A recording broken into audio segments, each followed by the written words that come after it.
We classified humans as harmless, until one of them broke my prison. 10 armed guards tried to move him. None walked away. I've run detention centers for 2 decades, seen creatures that melt metal, prisoners that walk through walls, things that don't even need bodies to kill. And somehow, the most dangerous one we ever processed was just a human. His name was Daniel Cross, and the moment he walked into my facility, everything went wrong. I've processed criminals from over 400 species, beings that could melt reinforced alloys with their saliva, entities that could walk through solid barriers, one memorable individual who could detonate his own organs and regenerate them for entertainment. So when Central Command informed me a human was arriving, I genuinely laughed out loud during a staff briefing. A human, one of those fragile pink bipeds from an unremarkable planet, the ones that expire if the temperature shifts by 15 degrees. The Galactic Council's security protocols are exhaustive, painfully detailed. Every species receives a classification, a threat score, and a tidy summary telling us exactly what dangers they present. Very scientific, very precise, very misleading. Humans sat at Class F. Do you know what Class F means? It means functionally negligible. The same category we assign to the cotton wool people of Fluffner prime creatures, literally composed of plant fibers, who communicate through interpretive sneezing. I should have examined the appendix. The transport vessel docked at Bay 12 with a pressurized hiss. I stood there personally, because that's what competent wardens do. I greet high-interest arrivals. I establish authority immediately. Make sure they understand precisely where they are. Detention Center Omega-7 maintains a 99.4% containment rate. The only blemish involved a telepathic gas cloud, and honestly, that incident barely qualifies. My name is Warden Tuvok, and I take genuine pride in my work. The security team rolled out, 8 guards surrounding the containment pod, triple-locked energy fields. Probably excessive for a Class F prisoner. But the Council doesn't gamble with interplanetary detainees. Politics, you understand? Always politics. Open it, I ordered, gesturing with my upper arm. The pod cracked open with a mechanical sigh. And there he stood. The human, Daniel Cross, according to the manifest. He stepped forward slowly, blinking under the harsh facility lights, and I finally saw him with my own eyes. Honestly, disappointing. Maybe 6 feet tall. Average build. Dark hair cropped short. Standard orange jumpsuit hanging loosely. No claws, no fangs, no natural armor. No bioluminescent threat signals. Nothing. He resembled someone who took the galaxy's most generic species and forgot to add distinguishing features. Welcome to Detention Center Omega-7, I announced, keeping my voice formal. I am Warden Tuvok. You will surrender all weapons, contraband, and personal effects. You will comply with facility regulations. You will not create disturbances. Do you understand these terms? A human looked at me with those strange, flat eyes. 2 of them. Just 2. Brown irises. No glow. No independent rotation. No sideways blinking. But something lurked in them, something that made my secondary stomach tighten slightly. I understand, he said. Calm voice. Quiet. Almost amused. Excellent. Security. Confiscate his possessions. This is where I thought things got humorous. Looking back, the universe was definitely laughing at me, not with me. Guard Yas stepped forward, scanning the human head to toe. The device beeped softly and projected findings onto a holographic readout. I leaned in to examine the list. 1 metal band on his left hand. Wedding ring. Sentimental value only. No combat applications. 1 pair of soft shoes. Standard planetary fabrication. No concealed compartments. 1 wrist chronometer. Mechanical, non-networked. No communication or hacking capability. That's everything? I asked, genuinely confused. That's everything, sir, Yas confirmed, his reptilian features showing something like disappointment. I looked at Daniel Cross again. You attended an interstellar diplomatic summit with no weapons whatsoever? The human smiled. Actually smiled. Not threatening. Their teeth are flat, designed for grinding plants and cooked food. Didn't think I'd need any, he said. I came to discuss ideas, not to fight. Clearly the discussion went poorly, I observed, gesturing at his prisoner status. You could say that, he agreed, still wearing that odd little smile. We processed him through intake. Took his ring, his shoes, his chronometer. Gave him regulation slippers and a prisoner ID. Scanned his biometrics. Everything by the book. Professional. Efficient. He complied with everything. No resistance. No complaints, no threats. He even thanked Guard Mrell when she handed him his bedding allocation. Thanked her like this was a hospitality suite, instead of a maximum security detention center that had housed terrorists and war criminals. Cell Block 7, maximum security, I ordered. Standard monitoring, standard meal portions. His human checked the database for dietary needs. I don't want him expiring from an allergic reaction on my watch. The administrative paperwork would be catastrophic. Yes, sir, Yaz said, leading Daniel away. I watched them go. The human walking calmly between four armed guards, like he was taking a casual stroll. No fear, no anxiety, no anger, just calm. That should have been my second clue. The first clue was that smile. But I had a facility to manage, reports to file, and 3 other prisoners arriving that cycle, including a Draxxian berserker who could bench press a light shuttle. That seemed far more worthy of my attention than one harmless human. Besides, what was the worst he could do? Bore us to death with stories about his planet's weather patterns? The universe possesses a sense of humor. I was about to become its favorite punchline. The next morning's security briefing was routine, mind-numbingly dull. I sat at the conference table reviewing overnight reports while my senior staff gave updates. Guard Yas discussed a dispute over food portions in Cell Block 4. Guard Rel covered environmental control maintenance in Sector 9. Guard Grunt more muscle than intelligence, but fiercely loyal ate his breakfast and nodded without comprehending a single word. And the human? I asked, more from procedure than genuine concern. Yas flicked through his databed. Quiet, cooperative, slept through the night cycle, ate his breakfast. No issues whatsoever. See? I said, leaning back with satisfaction. Class F functionally negligible. I don't understand why Central Command flagged this transfer as high priority. The paperwork alone was absurd. 3 different authorization codes. 2 DNA verifications. Direct sign-off from a council representative. All for that. Mrill, generally the most cautious member of my staff, clicked her mandibles thoughtfully. Sir, I read something interesting in the human species file last night. Just out of curiosity. I was only half listening, signing off on a requisition form for new stun batons. Their planet Earth has environmental conditions classified as Class 7 hostile. That got my attention. I looked up. Class 7? That can't be right. Class 7 means active planetary threats. Extreme weather. Toxic atmospheric zones. Mega predators.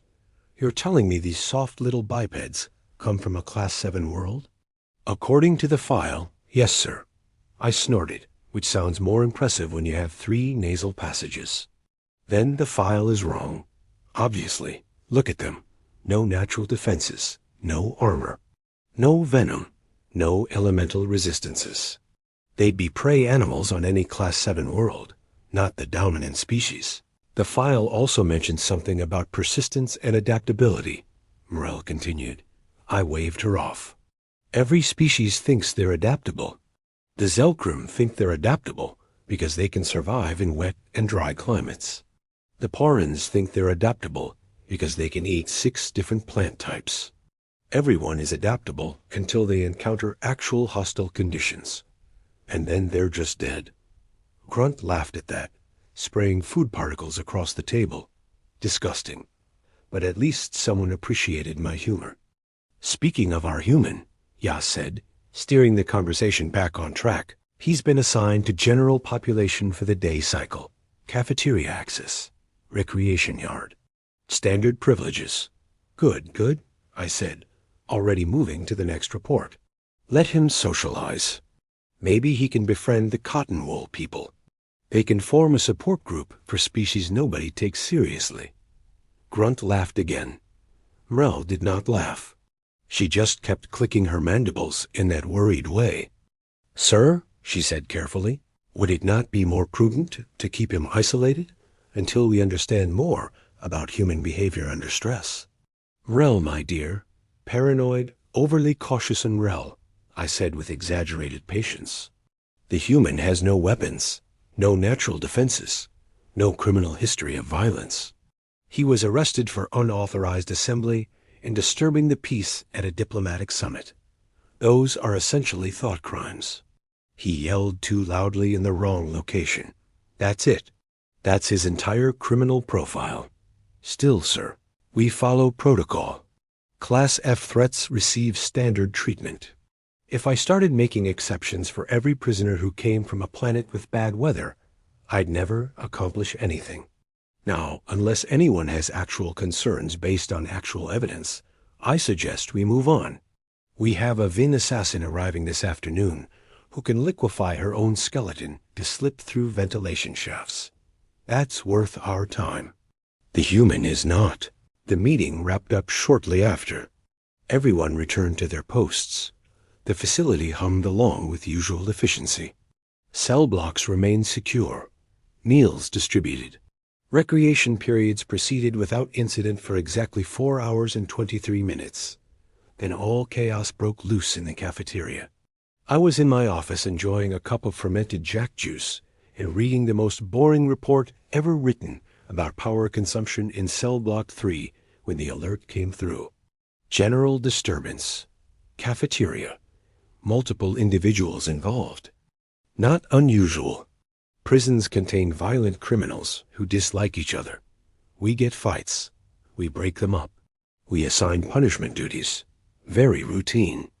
I pulled up the security feed on my wall monitor, expecting the usual, maybe some Draxxians chest bumping over territory.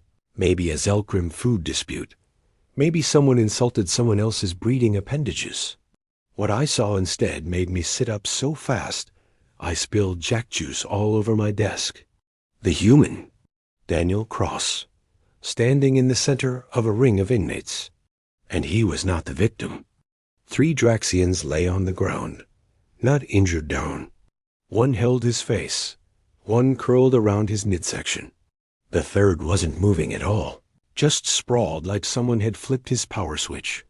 Draxxians, each one massing twice what the human did. Each one with natural bone plating and reinforced musculature. Each one capable of punching through a steel door. Daniel stood there breathing hard but steady, his hands up in a loose stance that looked both casual and ready. His jumpsuit torn at the shoulder. Blue blood on his knuckles, not his blood. Draxxian blood. The cafeteria had gone completely silent.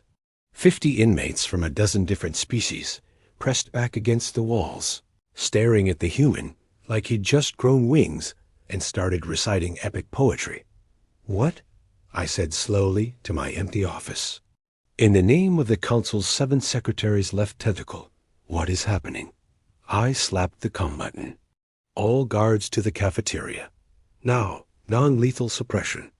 Contain the human. I was already running. By the time I reached the cafeteria, 10 guards had formed a perimeter. Stun batons out. Energy shields up. The kind of nervous energy that comes from witnessing something that defies explanation. I pushed through them, all 4 eyes focused on the scene. The Draxxians were being helped up by medical staff. One of them, a massive brute named Kor, who had killed 7 people in a mining dispute, was actually whimpering. I'd seen Kor take a plasma blast to the chest and laugh about it. Now he cradled his arm and made sounds like a wounded infant. Daniel Cross stood exactly where he'd been on the security feed. Hands still up, still ready, but not attacking. Not advancing, just waiting. "Stand down," I ordered the human, trying to keep my voice level and authoritative. "Get on the ground. Now." He looked at me with those flat brown eyes. "Warden Tuvok," he said, like we were having a pleasant conversation over refreshments. "I'd be happy to comply. But I need you to understand something first. I didn't start this. I don't care who started it." I snapped, though that was a lie. I absolutely cared. "You're the one still standing.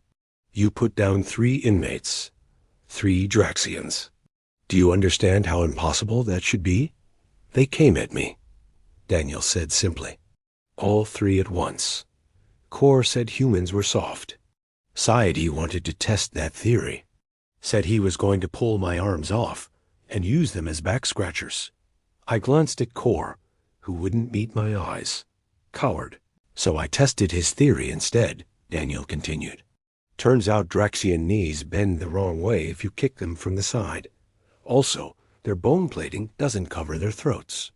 And that big one, the one still not moving, he didn't expect a headbutt. Nobody ever expects a headbutt.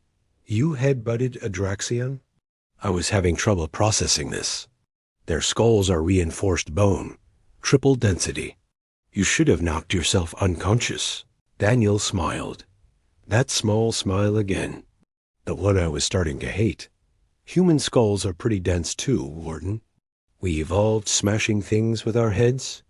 Nuts and shells, mainly, but the principle applies." "That's not," I started, then stopped. What was I even arguing?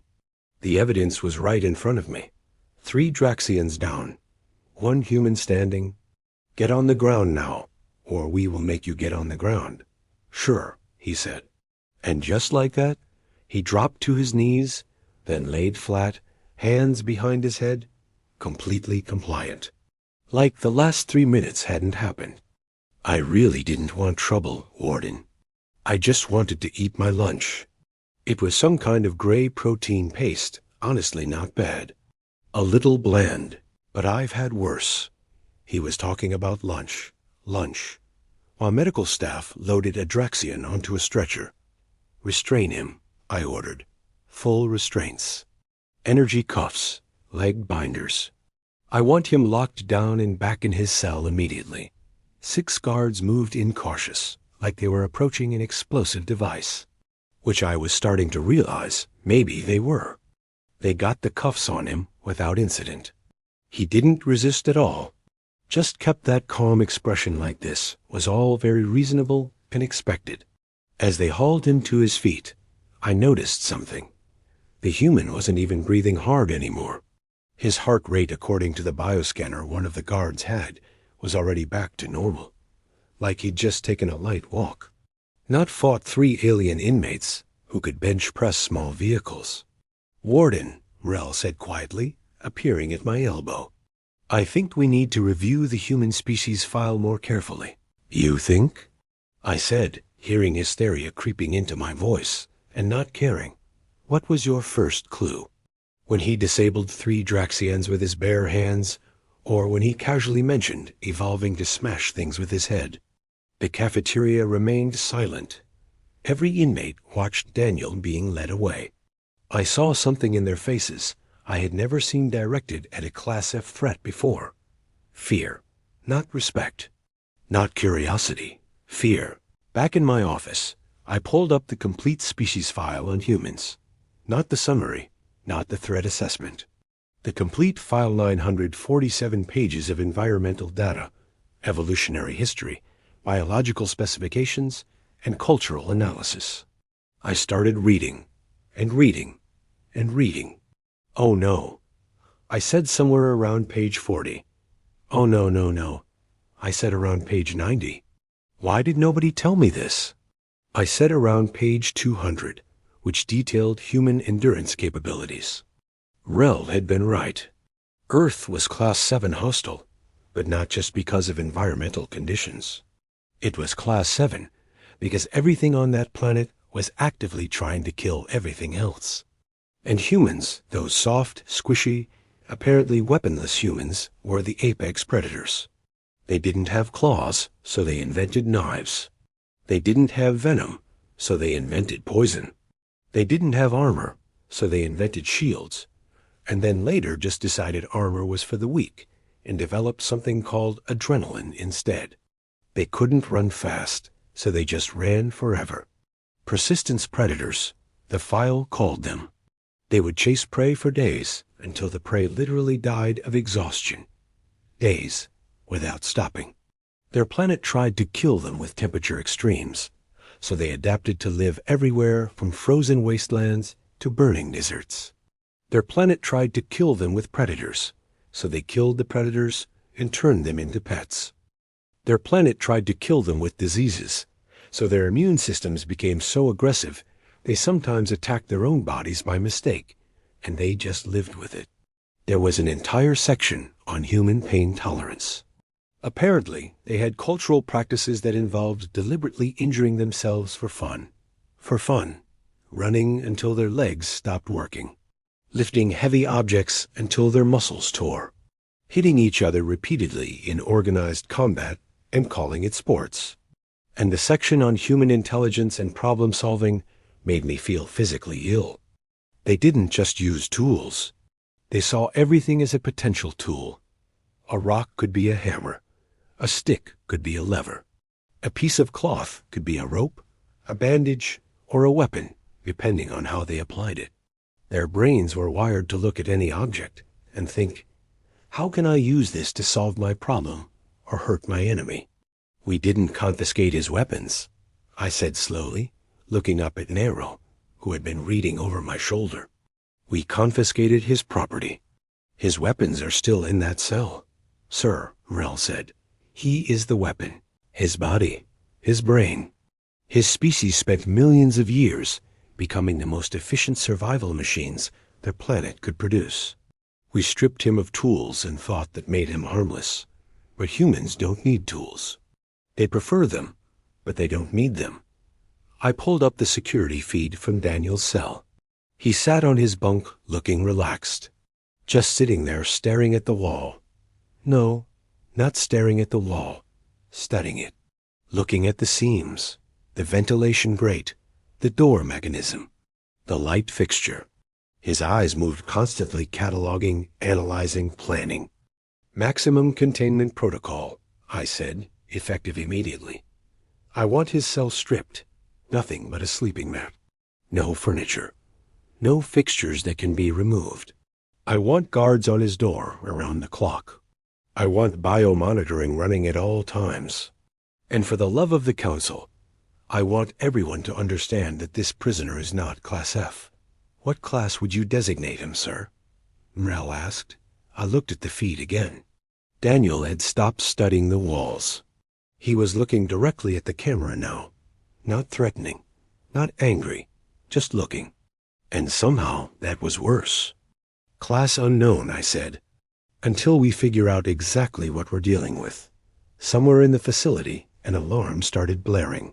Section 5, Cell Block 7. Daniel crosses cell block. Of course it was. I ran again. I was getting far too much exercise this cycle, and none of it was the enjoyable kind. The alarm still blared, that awful pulsing shriek meaning containment breach or active violence or some other catastrophic failure of my beautiful, well-ordered facility. Report! I shouted into my comm as I sprinted down the corridor, my multiple legs carrying me faster than most bipeds could manage. Sir, it's the human.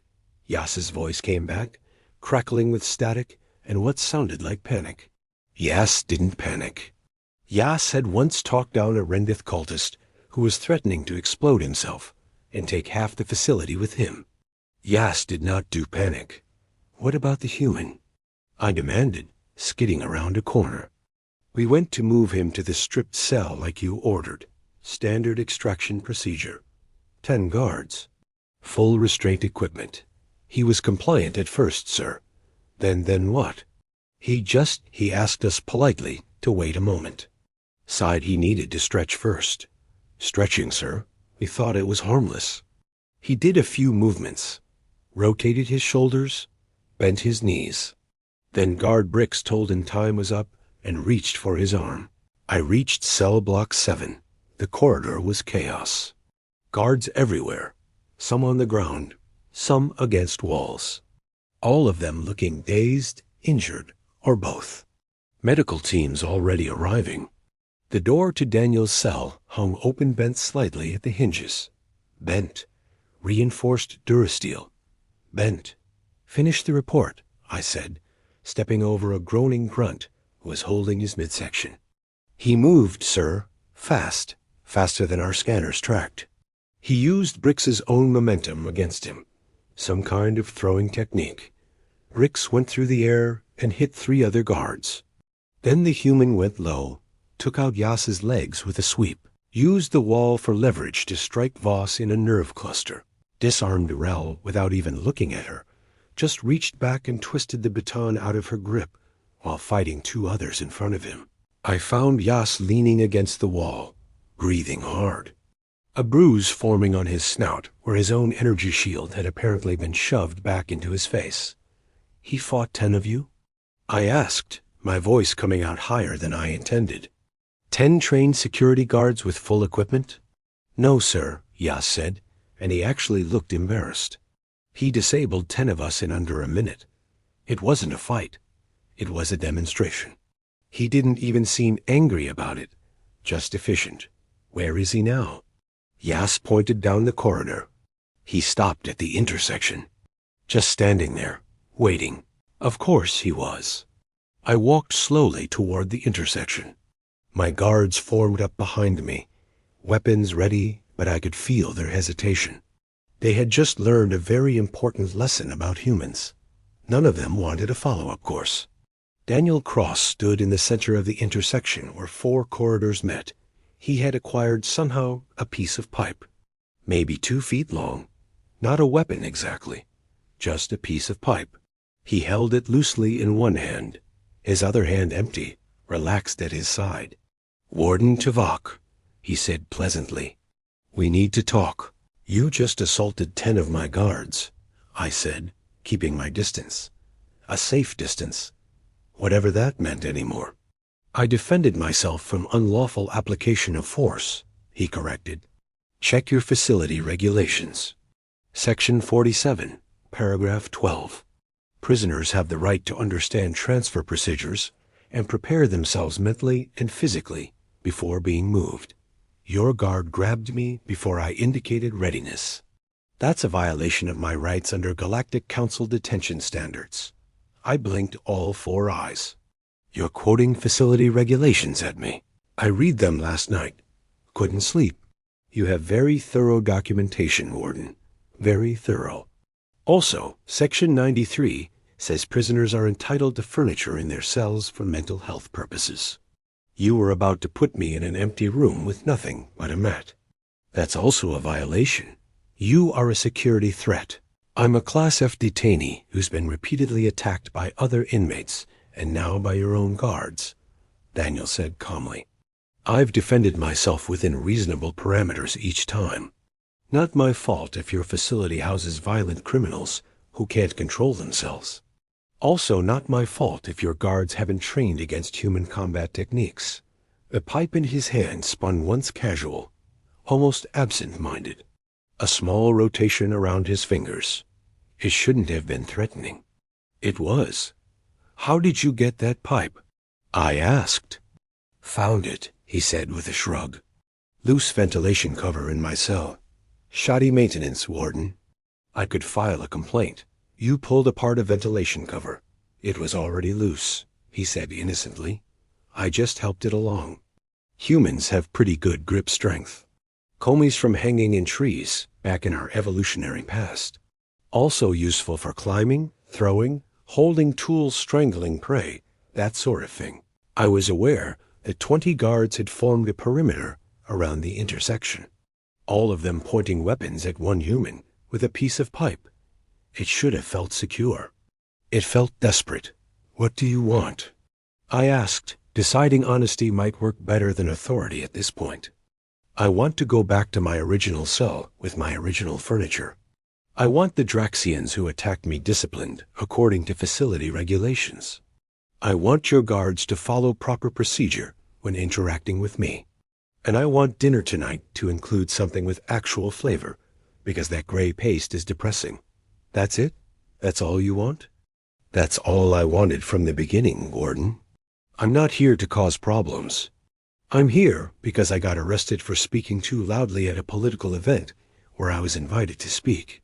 This whole situation has been a massive overreaction by everyone involved, including you. He had a point. I hated that he had a point. And if I say no? I asked. Daniel looked around at the guards, at their weapons, at the security measures. Then he looked at the pipe in his hand. Then he looked back at me. Warden, I really hope you don't say no.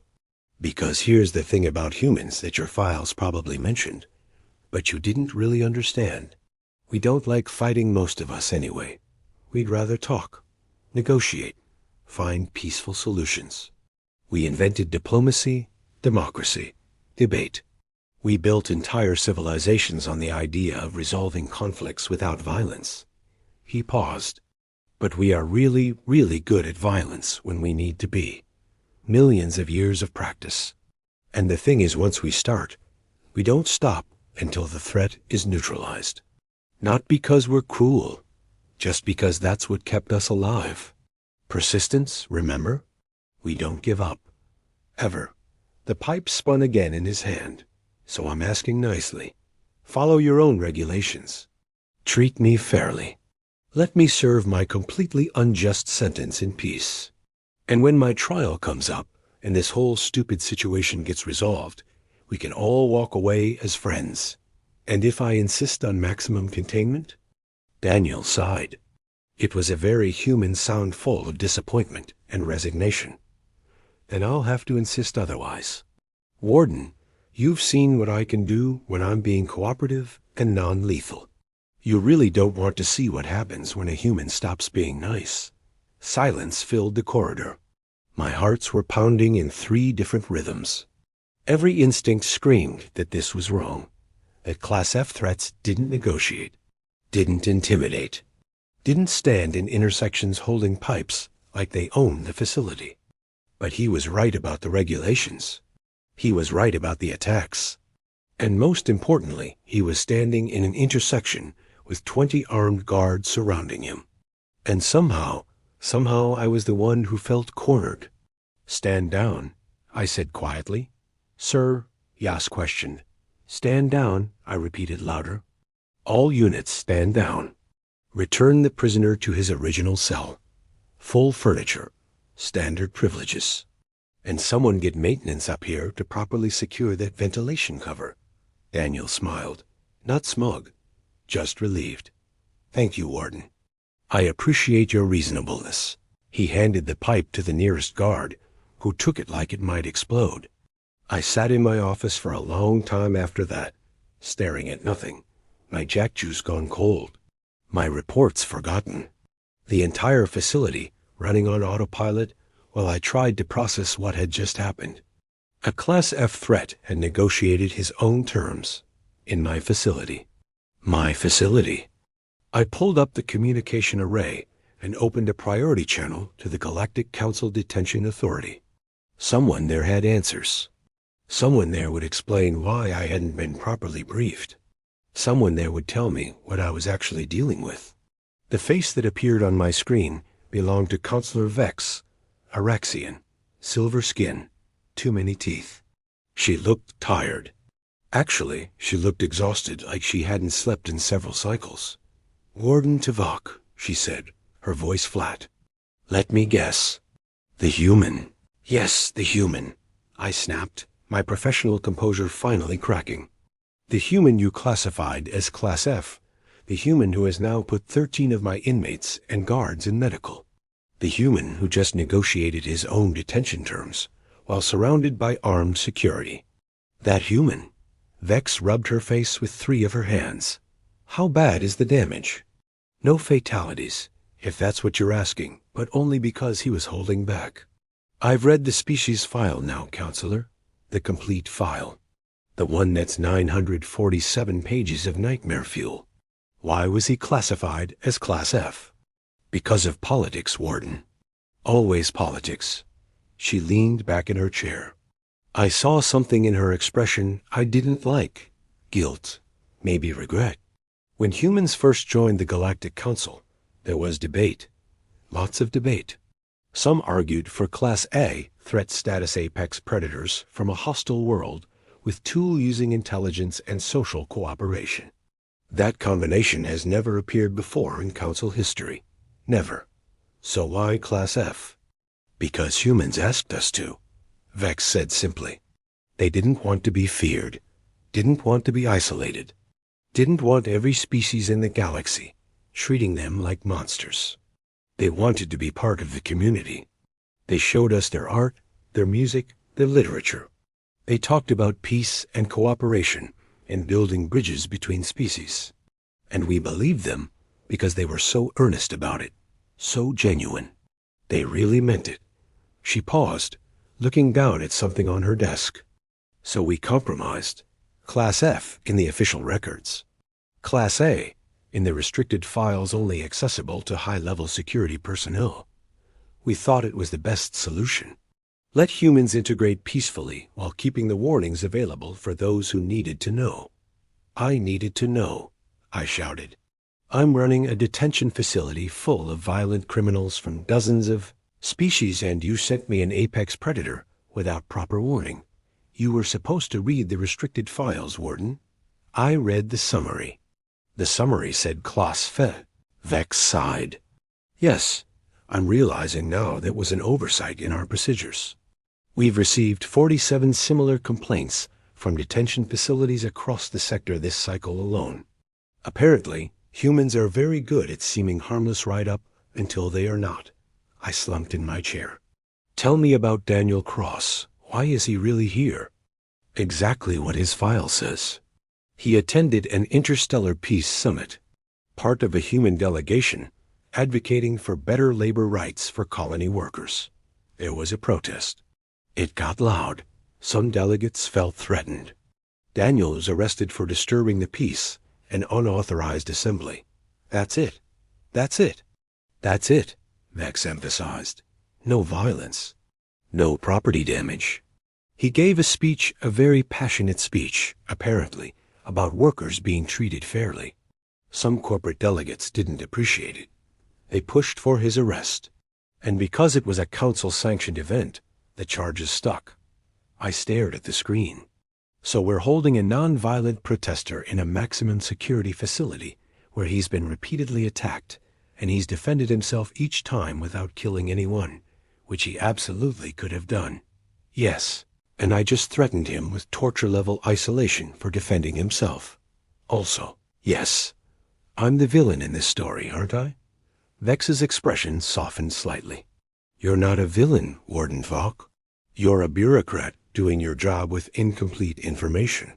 But yes, from the human's perspective, this probably looks very unjust. I thought about Daniel standing in that intersection, holding a piece of pipe, asking for basic dignity and decent food, not demanding, asking, what happens now? I asked. His trial is scheduled in 3 cycles. Given the circumstances and the political pressure humans are applying, he'll likely be released with time served and a formal apology. The corporations who pushed for his arrest are backing down. Apparently, having a human arrested for speech has caused significant public relations problems for them. Humans are very, very good at public relations when they want to be. So I just keep him here for 3 more cycles and try not to start an interstellar incident. Essentially, yes, treat him fairly. Follow your own regulations. Give him the decent food he asked for. And Warden, for the love of the Council and all its secretaries, do not antagonize him further.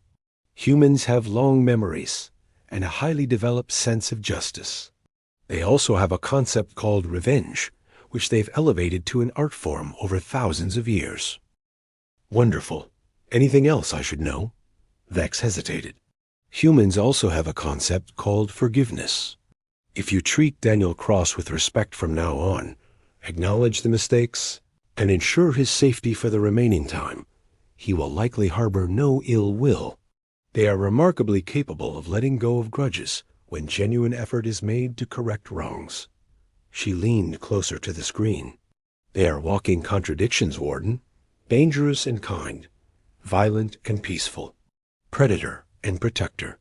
You never know which side you're going to get until you push them. My advice? Stop pushing. The screen went dark. I sat there for another long moment, processing everything. Then I opened the facility-wide communication channel. All personnel, this is Warden Falk. New protocols effective immediately regarding prisoner Daniel Cross, human, cell block 7. He is to be treated with full respect according to all facility regulations. Any harassment from other inmates will be met with immediate disciplinary action. Any procedural violations by staff will result in suspension. His meals will include seasoning from the Earth Cultural Database. And anyone find out if we have any human-compatible recreational materials. Books, videos, games, something.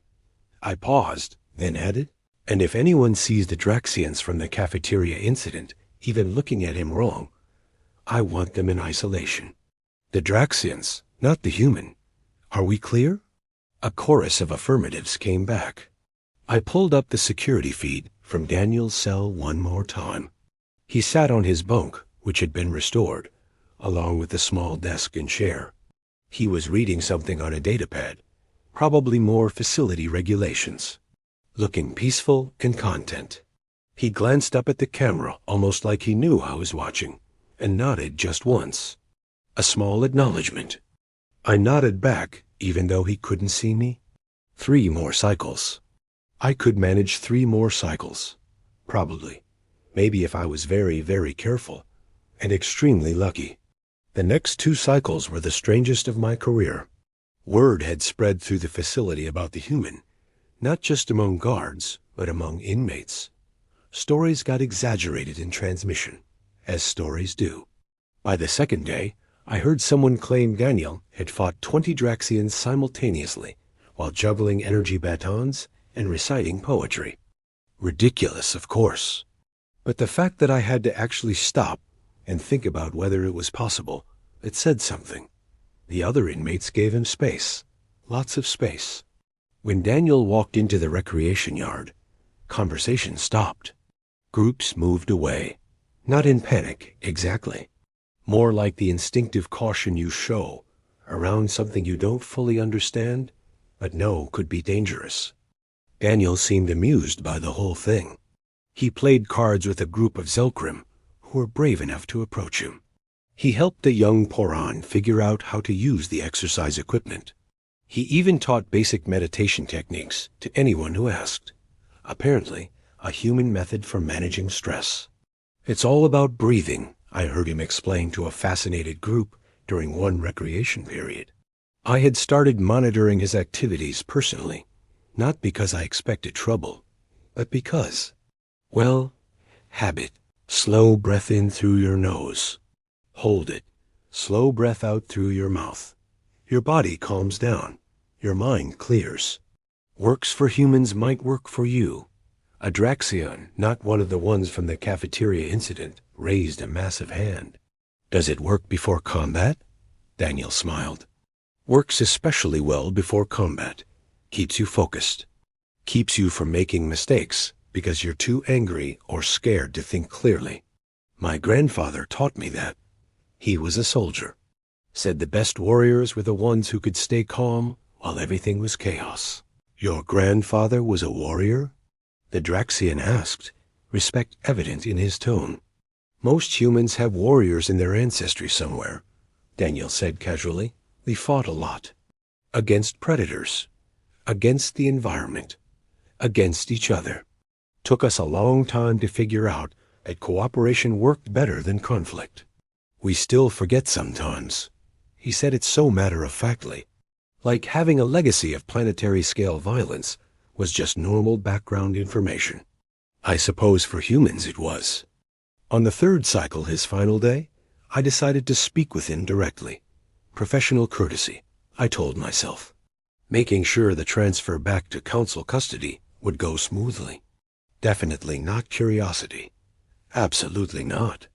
I found him in his cell, packing the few personal items that had been returned to him. His wedding ring, his chronometer, a datapad with some books Merrill had acquired from the Human Cultural Database. "Warden Tivok," he said, looking up as I approached. "Come to make sure I'm leaving peacefully?" "Something like that," I admitted. "Your transport arrives in 3 hours. Council custody will take you directly to your trial. Based on what I've been told, you should be released shortly after." "That's good news," Daniel said, slipping the ring back onto his finger. "I miss my wife. She wasn't happy about the arrest, even less happy about the detention. She's probably planning to give the council representatives a very long lecture about due process and proportional response." "She sounds formidable." "She's terrifying," Daniel agreed cheerfully. "She's a human rights lawyer, has argued cases in front of the council before. When she sets her mind to something reality, bends to accommodate her. I learned a long time ago not to get in her way." He sat on the bunk, gesturing to the chair. I sat carefully, my multiple legs folding in ways that probably looked awkward to bipeds. "I owe you an apology," I said. The words came harder than I expected. "I didn't take you seriously as a security concern. Then I overreacted when I realized my mistake. Neither approach was appropriate or fair." Daniel studied me for a moment. "You know what I appreciate about that statement, Warden? You didn't make excuses. You didn't blame incomplete files or council classifications or cultural misunderstandings. You just acknowledged the mistake. That's more than most beings manage." "It was still wrong." "Yes, it was," he agreed, not unkindly. "But you corrected it. You listened. You adjusted. That matters too. My people have a saying, 'The measure of someone is not whether they make mistakes, but what they do after making them.' Humans have many sayings. I'm learning. We have thousands of years of accumulated wisdom, platitudes, and contradictory advice," Daniel said with a grin. "We wrote it all down because we kept forgetting the important parts and having to relearn them the hard way. Seemed more efficient to just reference the old mistakes instead of making new ones." I clicked my mandibles in what might have been amusement. "Can I ask you something? The confrontation in the intersection, you could have escaped. You disabled 10 guards. You had the layout memorized. From what I understand now about human capabilities, you probably could have reached the docking bay before we locked down the facility. Why did you stop and negotiate instead?" Daniel leaned back against the wall, considering the question. "Because I didn't want to escape, Warden.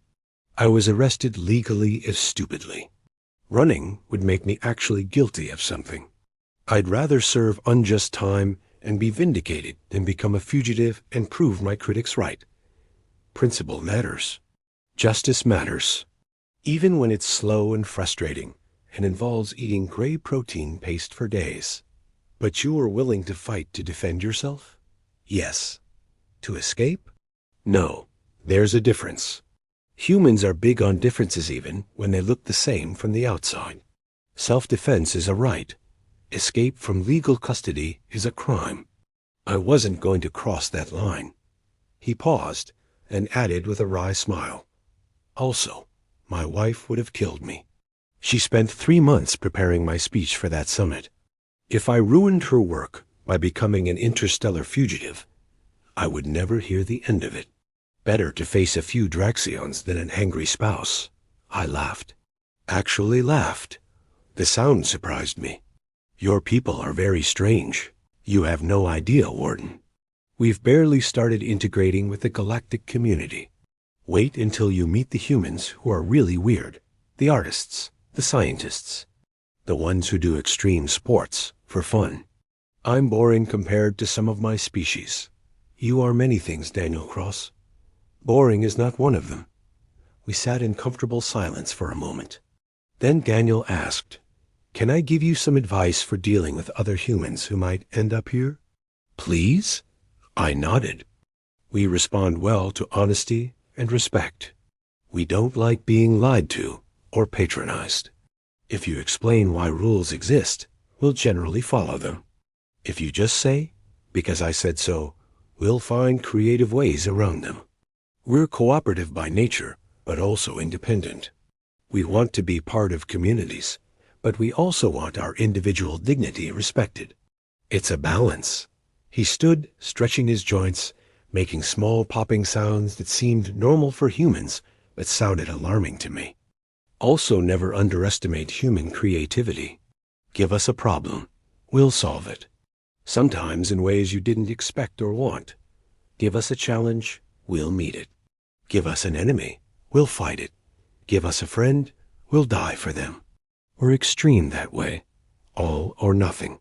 No middle ground. That sounds exhausting. It really is, Daniel agreed. But it kept us alive on a planet that tried very hard to kill us. And now that we're off that planet, well, the galaxy is learning what happens when you take a species that survived by being too stubborn to die and give them spaceships. A calm chime sounded. The transport had arrived early. Daniel picked up his small bag of belongings. Thank you for the conversation, Warden Fuck, and for adjusting your approach. It made the last few days much more bearable. Thank you for not escaping or causing a facility-wide incident. The key word there is more, he said with a grin. I did cause some incidents, just not as many as I could have. I escorted him personally to the docking bay. Standard procedure for high-profile transfers, I told myself. Definitely not because I wanted to make sure he actually left without further complications. The Council security team waited professional and heavily armed. They had read the restricted files. I could tell. They treated Daniel with cautious respect. Before boarding, Daniel turned back to me. One more thing, Warden. The Draxxians who attacked me in the cafeteria? Yes. They apologized yesterday. Core especially. He said he learned a valuable lesson about assumptions and consequences. I accepted the apology. No hard feelings. You might want to note that in their files capacity for growth and learning. Rehabilitation, not just punishment. That's what detention should be about, right? He said it so simply. Like he hadn't just articulated the entire philosophical foundation of the Council's justice system in 2 sentences. I'll note it, I said quietly. Daniel nodded, then boarded the transport. The doors sealed. The ship detached and disappeared into the void. I stood there for a long time, staring at empty space. Rel appeared at my side. Sir, should we update our protocols for human detainees? Yes, I said immediately. New classification. Humans are now Class A in all official records. No more restricted file nonsense. If another human comes through here, I want everyone to know exactly what we're dealing with from day one. What about our current threat assessment procedures? I thought about Daniel, about his calm negotiations, his studied patience, his absolute refusal to be more violent than necessary, about how he had disabled guards without seriously injuring them, about how he had accepted apologies from inmates who attacked him, about how he had taught meditation techniques to criminals. Add a note, I said slowly. Humans are Class A threats, with Class A capacity for cooperation and rehabilitation. Approach with caution, but also with respect. They will match the energy you bring. Bring violence, receive violence. Bring fairness, receive cooperation. They are mirrors that way. Very dangerous mirrors. That's unusually philosophical for a threat assessment, sir. Humans are unusually philosophical for apex predators, Mrel. We have to adapt. I turned away from the docking bay, heading back to my office. There was paperwork to file, reports to submit, protocols to update, a facility to run. But I stopped at my office door and looked back at the security feeds. The cafeteria where Daniel had fought 3 Draxxians. The intersection where he had negotiated his terms. The cell where he had spent his detention reading regulations and planning his defense. Note to file, I said aloud, recording for the official record. Warden Fock. Detention Center Omega-7 Final Assessment of Human Detainee Daniel Cross. The prisoner was cooperative, non-violent when possible, defended himself only when attacked. He followed facility regulations better than most staff. He displayed intelligence, patience, and mercy in circumstances that would have broken most beings. He leaves this facility with no marks against his record, beyond the initial unjust arrest. I paused, then added, and if I ever receive another human transfer, I will read the entire file first, all 947 pages. Because humans don't need weapons to be dangerous. They are weapons, but they are also philosophers, teachers, and peacemakers. They are everything and nothing like we expect. And that more than anything is what makes them remarkable. I closed the recording. Somewhere in the facility, normal operations continued. Inmates ate their meals. Guards walked their patrols. The recycling systems hummed. Life went on. But I had learned something these past few cycles. Something important. Something that every being in the galaxy was going to have to learn eventually. Humans were here. They were part of the Council now. Part of galactic civilization. And we could either treat them with the respect they deserved, or we could learn the hard way why you don't corner a predator and expect it to quietly accept injustice. I preferred the first option. Much preferred it. Because I had seen what one unarmed human could do when pushed, and I never, ever wanted to see what they could do if they actually brought weapons. Or worse, if they stopped being nice. The galaxy was changing. Humans were here. And honestly, that was probably a good thing, as long as we remembered one simple rule. If you like stories like this, hit like for Ascension of Man. And remember, don't confiscate their weapons and think you've won.